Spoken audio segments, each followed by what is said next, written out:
church services. And then I went home to see my mom, who was here tonight with all my other relatives, so excited. So I'm not going to speak much on that because then I'll cry. I'll see her face. But I went home and on the radio I heard Walter Cronkite narrating this story of Christmas Truce of 1914. Well, of course, I'm driving and trying to cry and drive at the same time. Not good, but I made it home, as you can attest to. Well, then that night, it was broadcast on television. So I thought, well, I guess I'm being told it has to be done. So we are going to present to you our version of the Christmas Truce of 1914, Silent Night, Holy Night.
Nations of Europe were at war.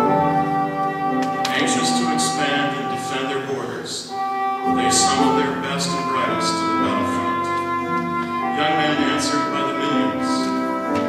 A 19-year-old German boy left his job in London to enlist in the German army. English boys working and studying in Hamburg and Paris returned to London, put on their uniforms, and went back to fire upon former friends. Secretary of War Lord Kitchener expanded the British Army overnight by allowing schoolmates to enlist together. The tragedy of these battalions was no more evident than in Somme, France, where hundreds of villages on both sides lost almost all of their young men in a single battle. The little paybook that every British soldier carried included a last will and testament, and thousands of these books were collected from the bodies of young boys, many reading simply, "I leave everything to my mother." With hardly a backward glance, the promise of youth was poured into the blind and futile aggression known as the Great War, World War I.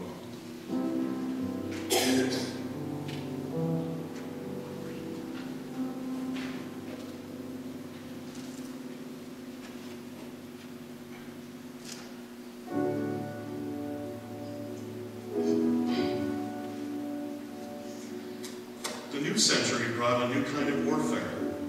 Field commanders quickly realized that digging in was the only way to survive the sweep of machine gun fire.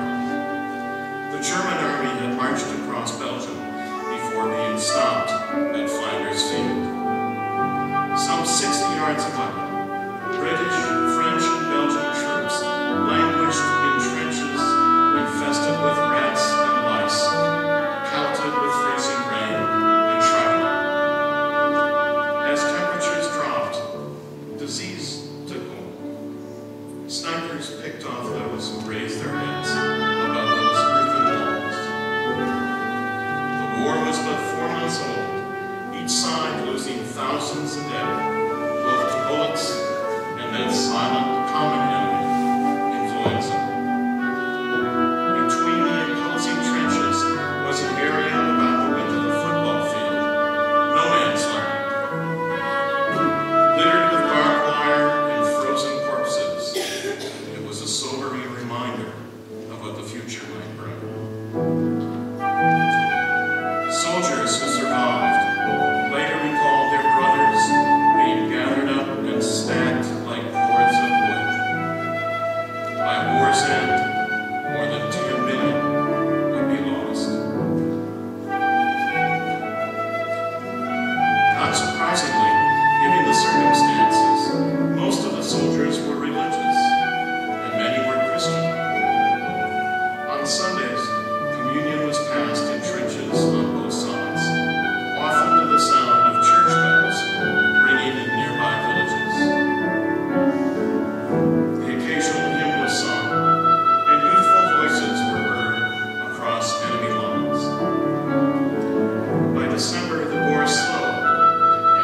Across the way, British soldiers took an interest in those lights as they sang together the carols of their youth. Word spread, and heads peeked cautiously over sandbags with the now thousands of tonic domes glowing like Christmas stars. Two British officers ventured over to the German line and, against orders, arranged a Christmas truce. But the negotiation was a mere formality bid. Up and down the trenches, men from both sides already had begun, crossing along to join in the celebration. Lieutenant Sir Edward Halsey assaulted the enemy with music. In a letter to his mother, he wrote, "We're going to give the enemy every conceivable song, from carols to Tipperary." The Germans responded with a Christmas concert of their own. It was not long before the cold air rang with everything from Good King Wenceslas to Old Lang Syne. Good King Wenceslas, look proud on the ships of Stephen, while the stormy round of town.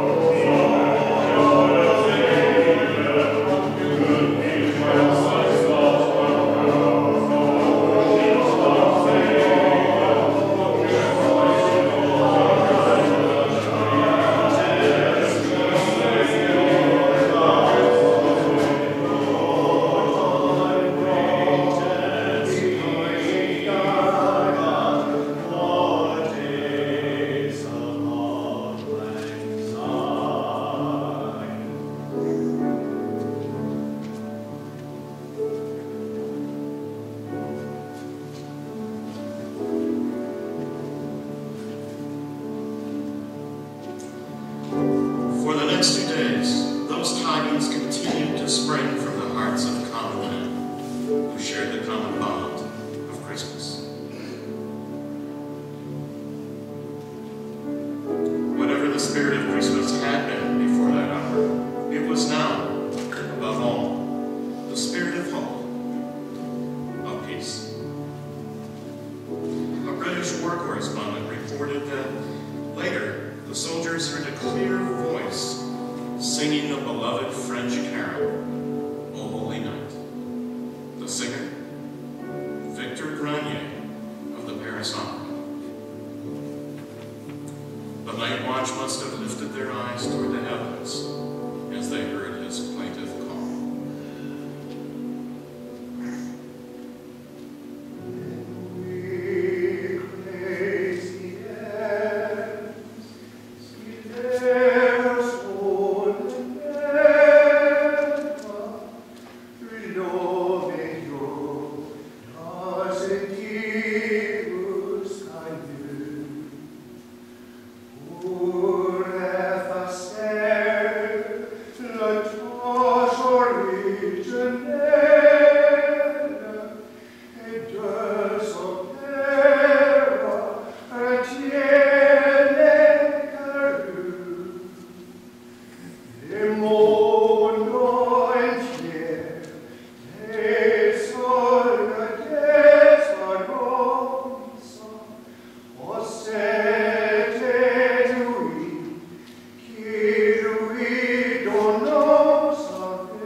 Men who had shot at each other only days before gathered in a sacred service for their fallen brothers.